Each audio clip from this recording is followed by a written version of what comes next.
Hemat pangkal kaya. Harus punya salah satu aja Pak ya. Iya. Jadi Itu nggak rajin, nggak pandai, tapi bisa hemat. Ya mendingan Pak ya. Tapi kalau Iya. dua-duanya nggak dipakai gawat Pak. wah gawat, anjur-anjuran. Iya. Kalau rajin bisa bertahan lah ya, rajin nanti duitnya cukup, agak boros-boros dikit masih punya lah. Atau ya nggak terlalu rajin, duitnya nggak banyak tapi hemat. Nah, masih imbang lah ya. Iya. Yang hebat tuh kalau dua-duanya, rajin dan hemat, wah cepat kaya tuh. Makin pintar dia Pak. Nah, nanti kalau rajin dan hemat, dia tabungannya banyak gitu kan.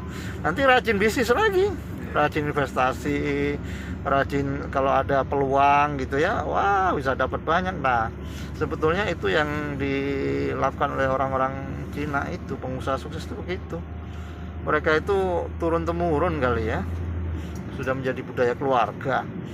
Jadi mereka kalau ada anggota keluarga yang nggak rajin, yang nggak hemat tuh pasti dilatih. Yang latihnya secara keras juga mereka kan. Iya. Ya, Jadi faktor kebiasaan Pak. memang kalau nggak dilatih dengan keras nggak jadi kebiasaan. Karena nggak banyak orang yang mampu melatih diri sendiri kan. Oh, Nah, kita harus mampu melatih diri sendiri. Ini soal kualitas manusia sebetulnya. Ya tergantung motivasi setiap manusia kan. Nah, kita punya motivasi enggak gitu. Nah, padahal ya kita butuh motivasi untuk diri kita sendiri. Coba kalau kita lagi lemes, gak semangat kan, kalau kita tidak memiliki kemampuan memotivasi diri sendiri ya repot. Akhirnya galau, sedih, gelisah, nggak. itu aja ininya Pak, nggak ada jalan. Nah akhirnya seringnya mengeluh, Minta. komplain ke orang tua, padahal orang tua juga nggak bisa bantu kalau soal motivasi. Ya itu saya dulu dari kecil gitu mempelajari gitu ya, kenapa orang kok nggak sukses gitu ya, mereka nggak bisa rajin dan nggak bisa hemat. Saya pelajari itu teman-teman kampung kan, oh jadi kuncinya itu pokoknya rajin aja. Meskipun kita nggak pintar, kalau rajin itu nanti peluangnya banyak. Iya Pak. Karena kita ketemu orang banyak. Kayak barusan saya ketemu, wah teman-teman hebat-hebat tuh yang sudah berbintang kan.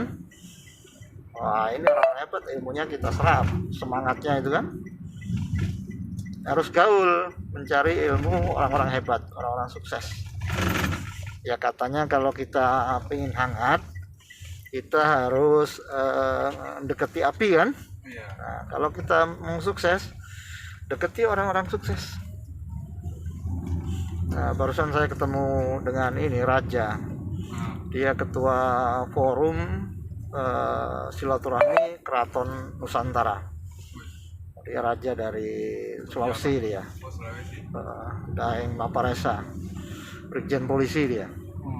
Wah, belajar saya ilmu dari beliau kan. Kita tinggal rajin mempraktekkan aja omongan beliau kan. Nah, gitu aja. Nah, saya nyampein gini, mungkin ada yang masuk beberapa bagian ya. Habis itu kita harus punya semangat mempraktekkan, gitu deh ya. Jadi apa yang saya ngomong ini bukan saya mau pamer sama, enggak, untuk bekal. Bekal meskipun hanya sebagai supir gokar gitu ya. Tapi kalau mau mempraktekkan itu pasti nanti ada peningkatan. Dari gokar misalnya ditabung 10%, 20%, 30% kan. Dalam setahun pasti punya modal kan.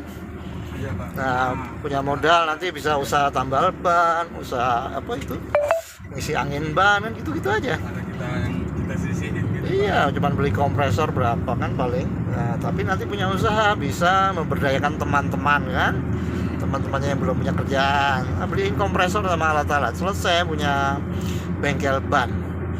Itu kalau satu misalnya lah bersih sebulan dapat 500. Itu kalau satu tempat ya. Kalau 2 tempat bersih sebulan 1 juta. Oh, terus nanti beranak terus tuh. Terus tabung lagi, nanti nambah lagi tambal banyak.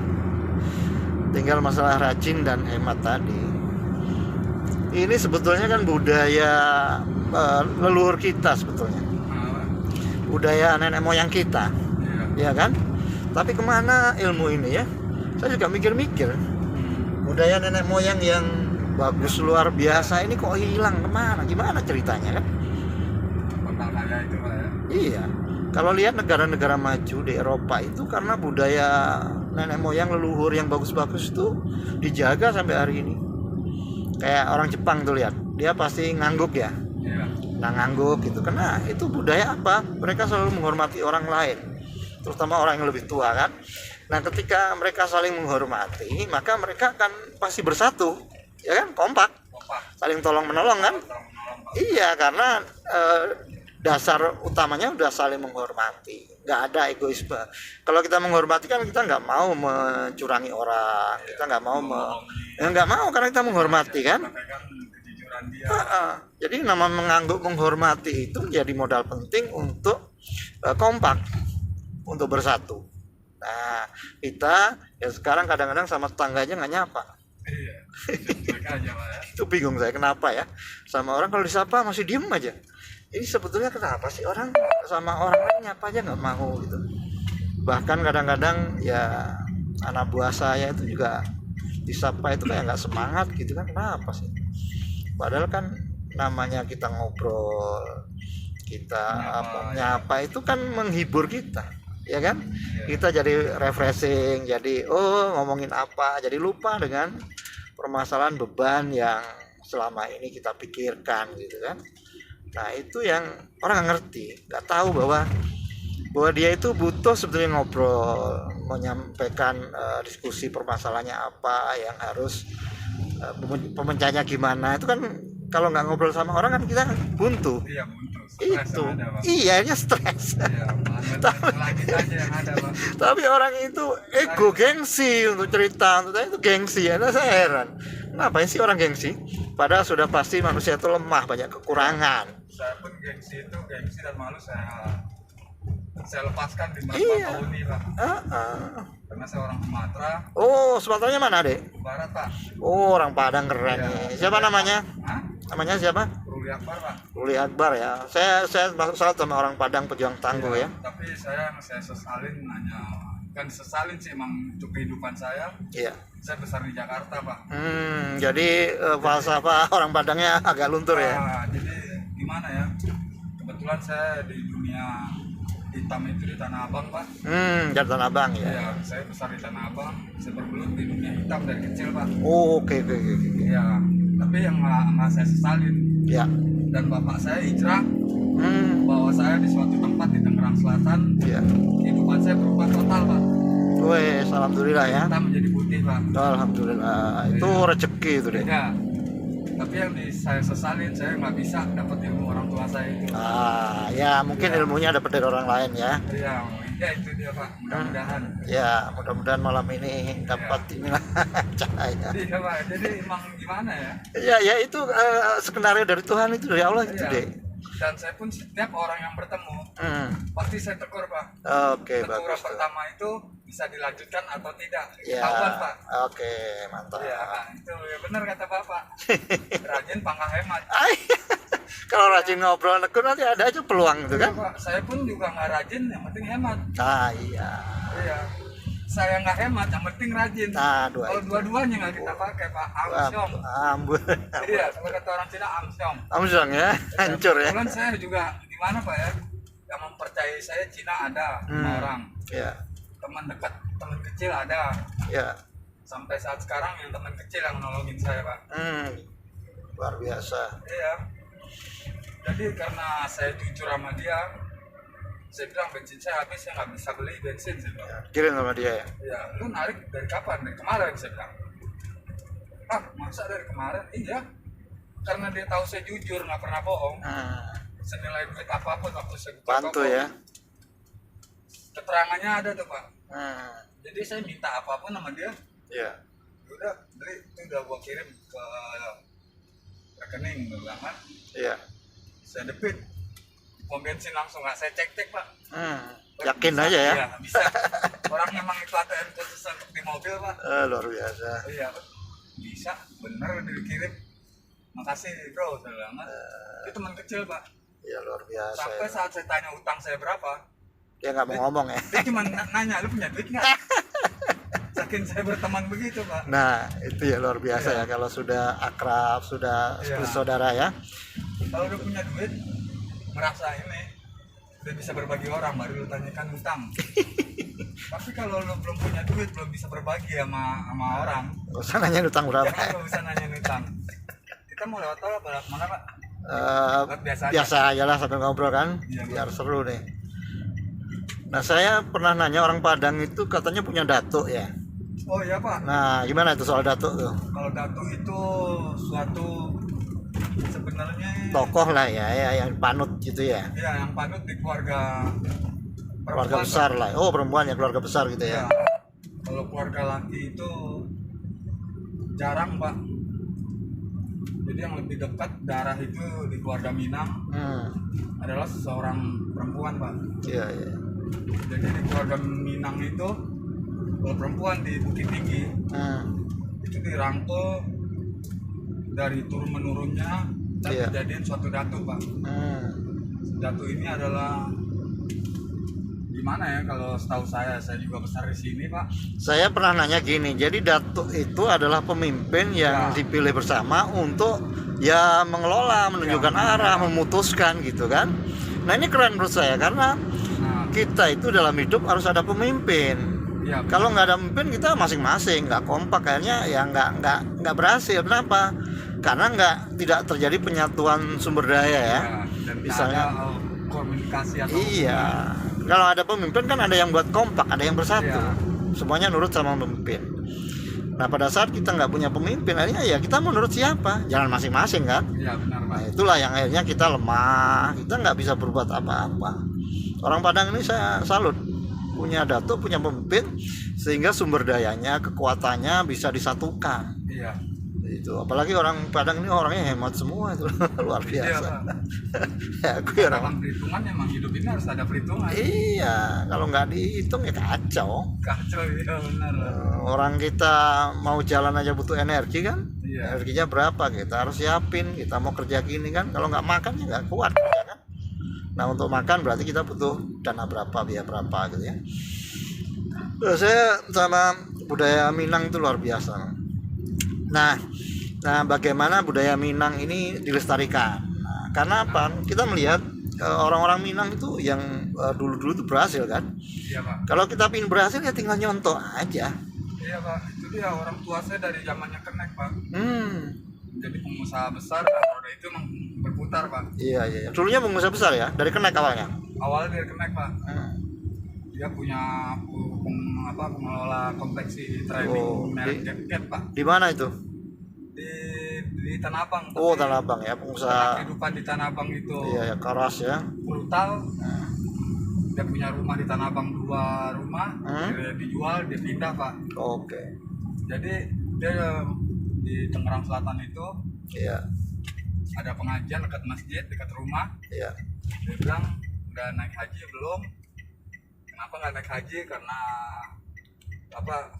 udah bisa tapi kenapa tidak mau dilakuin kan? Iya, iya. Malah beli tanah, buka jalan bisa, kenapa bapak itu beli tanah dia buka jalan gitu, Pak? Keren ya. Iya, karena saya pendatang pertama di Tangerang Selatan itu. Iya, iya. Tahun 2005 dia naik haji, tapi dia bilang sama saya, Iya. jangan menyesal kalau belum dapat ilmu saya gitu. Oke. Kenapa, Pak? Saya bilang, saya mau berangkat naik haji gitu. Karena pulang dari haji saya tidak berdagang, tidak lanjut di konveksi ini. Akhirnya anjlok. Iya, iya, iya. Sampai ditutup karena dia udah niat. Dia balik dari haji, dia masa bodoh aja. Dan saya pun baru belajar di bidang itu, Pak. Oh, iya. Jadi saya gede Jakarta, saya biasa dengan keuangan dari dia. Iya. Saya cuek-cuek juga hidup saya, Pak. Dengan pergaulan saya. Akhirnya saya punya teman kecil yang di Padang yang sampai saat sekarang. Iya. Itu nggak perlu lo sesalin lo gede di Jakarta gitu. Iya. Tapi emang mungkin bisa dia bilang, lu nggak bisa nangkap gaya kehidupan orang tua lu, dia bilang. Iya. Jadi tapi seenggaknya 50% pasti ada nempel otak orang tua ke anak, dia bilang. Iya, iya, iya. Perilakunya, karakternya pasti terekam ya. Iya, dan semuanya ada, tapi ilmu yang benar-benar jiwa dagang itu emang 100% belum bisa loh. Iya, itu terima. sulit karena harus dipraktekkan dulunya. Iya. Dia udah saya praktekin Pak, sampai buka toko saya Iya. Tanah Abang. Akhirnya kenapa? Emang saya kehidupan brutal, pulang dari toko ke diskotik. Nggak hemat ya. Iya, akhirnya duit itu habis Pak. Hmm. Habis, rekening sampai nol. Dapat duit besok lagi 20 juta. Nah, Oke, hemat. Hari Selasa, Rabu, Kamis. Kamis udah gatal-gatal lagi Pak. Ini sepatu nggak pernah dipakai nih yang bagus. Saya pakai yang jelek aja sepatunya kan. iya. Pakai hari Kamis. Nah, malam udah pikiran udah ke dunia malam lagi kan. Iya. Habis lagi duit, jadi di situ aja Pak. Iya. Karena masih muda ya. Iya. Iya. Akhirnya benar-benar saya sesalin Pak. Betul. Tapi ketika kita menyesal itu sebenarnya sebuah karunia. Artinya kita masih dikondisikan ya, ditakdirkan untuk menyesal itu kan kemudian kita berubah. Iya Pak. Dengan menyesal itu sebetulnya kita lebih beruntung daripada orang yang mungkin sukses tapi dia merasa takabur, sombong. Lebih baik kita baik yang pernah gagal kemudian kita menyesal, kita berubah. Nah itu jauh lebih bernilai karena kita ingat terus tuh. Kita jadi hati-hati kan. Iya. Nah itu perubahan itu yang mahal itu. Banyak orang yang sukses dia lupa diri, terlena, mungkin sampai akhir hayatnya dia mungkin foya-foya gitu kan, karena dia nggak sampai fase dia menyesal. Jadi penyesalan itu dibutuhkan memang. Iya. Kita Tapi kadang-kadang gua di belakang dia, sama Tuhan itu kita ditakdirkan untuk menyesal suatu saat. Nah justru penyesalan itu yang akan merubah kita. Jadi kalau udah ada menyesal itu udah karunia. Jadi nggak perlu kita Benar Pak. berlarut-larut sedihnya gitu ya. Enggak, justru itu adalah bagian dari Ya, proses kita merubah diri. hidup kita. Jadi penyesalannya di tahun berapa? Saya Pak, saya 2013 Pak. Saya bergelut di dunia kepolisian. Kebetulan saya tukang mata-mata narkoba Pak. Oke, jadi intel lah ya. Dikatakan intel enggak Pak? Pokoknya jadi inilah ya informan ya. Jadi korban. Jadinya ya dikatakan korban enggak Pak? Saya ada batas. Informan lah ya. Cari informasi ya. Akhirnya saya minta maaf sama almarhum ibu saya. Saya hijrah ke Pekanbaru Pak. Wih, untuk ini ya. Karena udah nggak sanggup Pak. Meninggalkan. Iya. Karena saya gimana Pak ya? Nangkep orang dan barangnya saya pakein. Orang isi ditangkap. Iya. Dan saya pun sama kepolisian gitu Pak. Iya. Karena ada bapak ya kan. Iya. Dihubungin terus, saya suruh main ke Polres. Iya. Ya saya main tapi di badan saya nggak sanggup Bang, nggak nerima karena saya bukan seorang polisi kan. Iya, beda ya. Iya, jadi kemakan batin saya hijrah Pak. Hijrah saya di Riau dan saya ajak orang tua laki saya, dia kebetulan mau dibukain toko lagi saya. Luar biasa. Iya, dan dia bilang lu punya temen orang Cina di Mangga 2 karena lu sering main di kota, coba lu hubungin. Saya hubungin teman saya yang Cina ini, dia buka grosir dan dia percaya sama saya. Alhamdulillah ada 5 Cina itu Pak. Iya. Dibukain lagi saya toko. Luar biasa ya kalau Buka udah. toko dari bayar cash pertama, kedua pakai giro, ketiga pakai nota merah Pak. Nota merah itu 3 hari berkelanjutan, bisa 3 bulan paling lama kita bayar Pak. Alhamdulillah berkarung-karung saya dapat barang sampai buka ruko 2. Iya. Nah saya hijrah itu Pak, tahun 2012 saya berhenti di Alhamdulillah ya bisa hijrah ya. Iya. Wah itu banyak orang yang nggak bisa keluar loh. Oh Sulit iya Pak. kalau udah masuk situ katanya. Tapi badan saya nggak berubah Pak, masih gini aja. Iya. Yang penting kan Alhamdulillah Pak. sikap dan perilaku kita sudah berubah. Iya, Itu dan yang penting. 2016 Ya. 7 tahun itu Pak ya. Ya. Ya 2016 2012 bulan 3 saya hijrah. 2016 orang tua saya sakit di sini Pak, yang perempuan. Iya. Dan saya berpikir kepada orang tua laki, saya cuma bisa membalas tingkah laku saya ini kepada orang tua saya. Dan dia butuh pertolongan, saya nggak butuh uang, saya bilang. Iya. Dia butuh pertolongan saya, dan saya nggak butuh uang, saya bilang. Ya itu hak lu, kata orang tua saya. Hmm. Yang mana harus lo lakuin itu hak lo. Gue Iya. nggak bisa memutuskan. Oh lo harus punya uang untuk masa depan. Iya. Sementara ibu sakit, nggak ada yang rawat. Tuh, repot ya. Iya. Akhirnya saya memilih ya untuk almarhum ibu saya Pak. Hmm. Saya rawat dia ya kan. Saya tinggalin ini ruko Wish. dan kebetulan orang tua saya sakit waktu itu Pak. Iya, iya. Yang laki ini mendadak tahun 2015 saya di Riau dia nggak bisa bicara. Oh gitu ya, stroke mungkin ya? Iya, stroke dia Pak. Lebih gawat lagi nggak bisa bicara Pak. Karena kena saraf ya. Nah, dan ini ruko biasa dia yang belanja ke Tanah Abang, ke Mangga 2 nemui teman saya yang Cina ini Iya. dan ke Cipulir dia 3 tempat Pak. Tuh, ngambil barangnya ya. Iya, sementara saya yang belanja ruko saya ini terbengkalai Pak. Setiap saya hitung barang saya hilang terus. Wish itu ya. Dalam dua lusin setiap saya pulang dari Jakarta Luar biasa.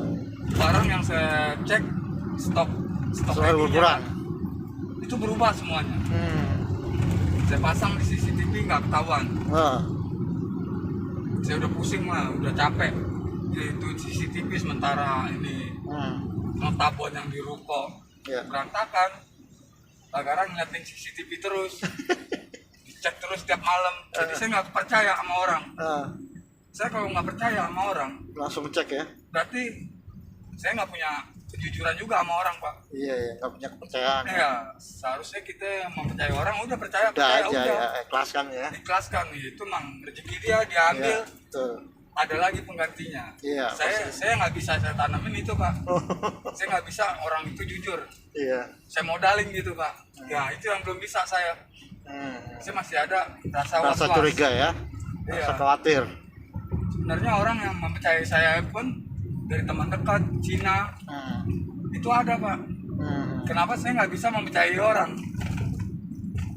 Jadi yang saya dapat ilmunya. Berarti nggak ada imbal balik ya? Iya. Timbal balik harusnya. Saya diajar orang Padang juga katanya gitu. Kita itu meskipun ditipu orang nggak apa-apa, yang penting kita masih untung gitu aja. Iya. Daripada kita nggak ditipu tapi nggak ada keuntungan kan? Ya mending ada ya kita ditipu curangi anak buah tapi tetap kita punya keuntungan kan? Iya, Masih lebih baik ada begitu kan? ininya, Pak. Ya itu rezeki dia lah, atau ya meskipun itu dia jahat tapi ya udah urusan dia lah. Yang penting kita dapat untung kan. Nah, bisnisnya saya diajar orang Padang juga itu.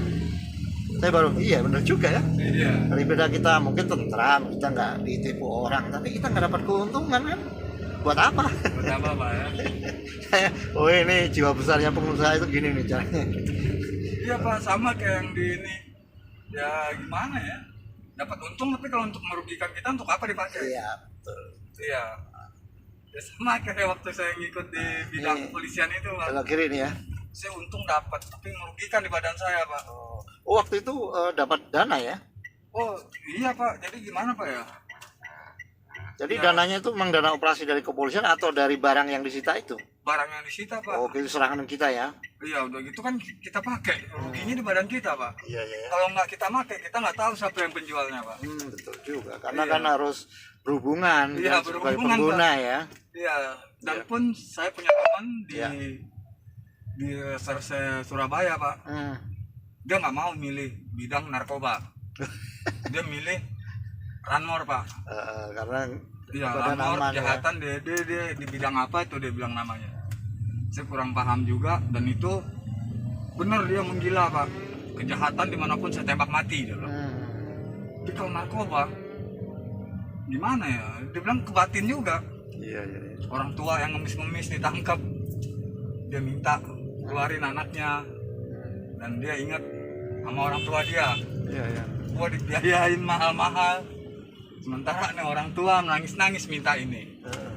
Jadi serba salah. Akhirnya dia milih ini di Surabaya Pak. Kurang batin ya. Iya. Kemarin saya disuruh angkat peluru dari lapangan tembak, antar peluru ke ini ke Wisma, temui Ibu Polwan Sapa gitu kan. Iya. Peluru itu berat Pak. Saya ambil, terakhir itu kemarin saya hubungan. Di Polres mana tuh? Di mana maksudnya Pak? Ya, peluru itu Peluru itu di latihan tembak Pak. di daerah mana? Di Daerah Senayan, Oh, Senayan ya. lapangan tembak itu Pak. Ya. Saya jemput temannya. Ya. Wah berat banget itu peluru, tahu 100 buah, Iya. 100 biji. Eh, Tapi satu kotak itu coba angkat, dia bilang. Wih berat. Saya malah sini Pak, saya angkatin. Nggak bisa kamu sendiri. Ya. Ini kotak kayaknya kecil banget sih, bilang.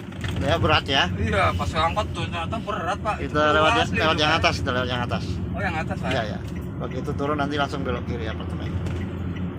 Ya itu kehidupan tuh berat memang, tapi ya kita harus angkat sama-sama ya. Iya, iya benar Itu Pak. kuncinya itu. Jadi sukses itu nggak bisa sendiri ya. Kita harus kolaborasi. Oh iya Pak, harus Jadi ada tim. kita nggak bisa merasa hebat, merasa Iya. keren, nggak bisa. Kita itu banyak kelemahan. Karena itu harus baik sama semua orang, harus menghormati. Karena kita butuh kolaborasi. Iya. Ini bangsa kita yang susah suruh kolaborasi karena merasa hebat masing-masing, ya kan? Ya diri masing-masing Pak. Iya, akhirnya mau jalan sendiri nggak bisa. Salah Pak. Pingin menang sendiri, pingin keren sendiri. Ini kita langsung belok kiri, hati-hati ya. Iya Pak. Langsung turun, langsung kiri nih kita. Nah, karena apartemennya di kiri tuh. Nah, itu jadi kita harus benar-benar mawas diri, perbaiki diri dan ini ada motor ya, langsung Ya. masuk gini ya, langsung. Ya, oke pelan-pelan, oke, ya masuk terus. Ya, terus Rumah apa Pak? di Puri apartemen, Oh, ujung-ujung. baru kali ini nganter ke Ini sini, ya, Pak. ya nanti main. Mau saya kasih ini nomor saya. Hah? Terus lurus ya. Oh ini nggak ada ini Pak. Nanti di depan itu ada periksaan. Ya, nanti ya ngobrol-ngobrol lagi Dede ya. Iya Pak. Keren lah.